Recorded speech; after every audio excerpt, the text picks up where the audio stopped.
Welcome to Kenton's videos. Enjoy the video. You start by cleaning the panel with isopropyl alcohol to remove wax and oils so the adhesive bonds immediately. Next, measure and mark the sticker position using tape and a straight edge. This ensures symmetry and avoids last-minute shifts.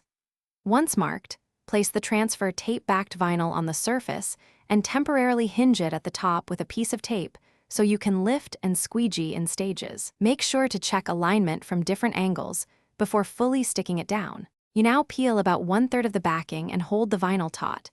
This prevents folds and adhesive contamination.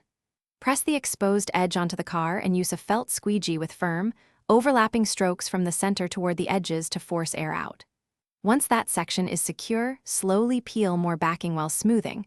Working in 12 to 18-inch sections gives you control. If small bubbles appear, push them toward the edge. For larger ones, lift and reapply the affected area carefully.